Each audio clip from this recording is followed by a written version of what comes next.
ঘুম থেকে উঠে দেখি কারেন্ট নাই। পরে শুনতে পারলাম আজকে সারাদিন নাকি কারেন্ট আসবে না। আসসালামু আলাইকুম, কেমন আছেন সবাই? এত গরম তার মধ্যে আবার কারেন্টটা চলে গেছে। পরে ভালোভাবে ঘুমই হয়নি সকালবেলা। তো চিন্তা করতেছিলাম সারাদিন কারেন্ট ছাড়া কীভাবে কাটাবো। তো টেনশনটা একটু কমে গেল। আমি এই রুমে এসে দেখি মানে জানালা থেকে এত সুন্দর আবহাওয়া, আপনাদের সাথে একটু শেয়ার করছিলাম আর কি। তো এখনও ১২টা বাজে নাই, ১০ মিনিট বাকি আছে। কারেন্টের সাথে সাথে পানিও চলে গেছে। আমি আগে জানলে পানি কিছু ভরে রাখতাম। তো কোনো কাজই করতে পারতেছিলাম না। কিছু থালাবাটি ছিল ধুবো। তো গত রাত্রে কিছু থালাবাটি ধুয়ে রেখেছিলাম। আর এখানে জানালার সামনে বসে বসে সময় কাটাচ্ছিলাম আর ফ্যানের দিকে তাকাচ্ছিলাম। আসলে যখন কারেন্ট থাকে তখন কিন্তু আমরা ফ্যানের দিকে তাকাই না। যখন না থাকে তখনই তাকাই যে কবে আসবে, কবে আসবে। তো ঠিক সেরকমই যখন কেউ আমাদেরকে ভালোবাসে আমরা তাদেরকে মূল্য দেই না।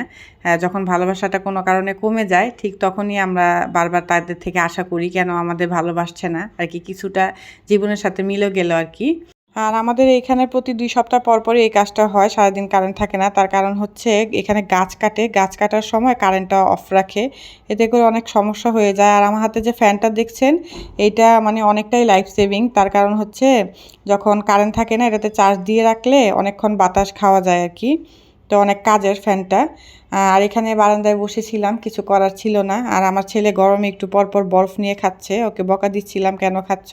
তো এর কিছুক্ষণ পর বারান্দায় এসে দেখি ঝুম বৃষ্টি আর বাতাস, দেখে মনটা একদম খুশি হয়ে গেল। তো গরমটা এত অনুভব হয়নি আর কি। তো ওয়েদারটা ঠান্ডা ঠান্ডাই ছিল।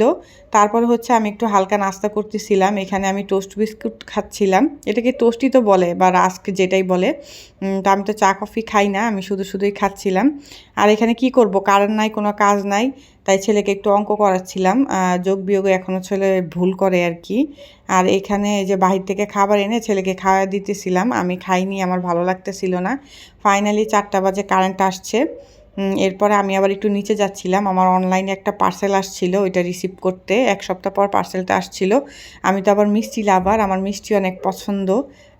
তো এখানে আমি সন্দেশ অর্ডার দিছিলাম।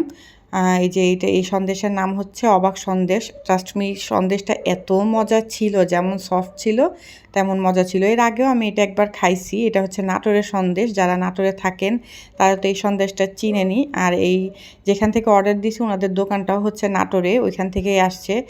বিসমিল্লাহ করে মুখে দিতে মানে চাবাতে আর হয়নি, এটা মেল্ট হয়ে গেছে মুখের মধ্যে। অনেক অনেক মজা ছিল। আলহামদুলিল্লাহ, আল্লাহর হাজার শুকরিয়া। পৃথিবীতে এত কিছু মানে খেতে পারছি, এর জন্য আল্লাহর হাজার হাজার শুকরিয়া। যত শুকরিয়া করব তত কম হবে।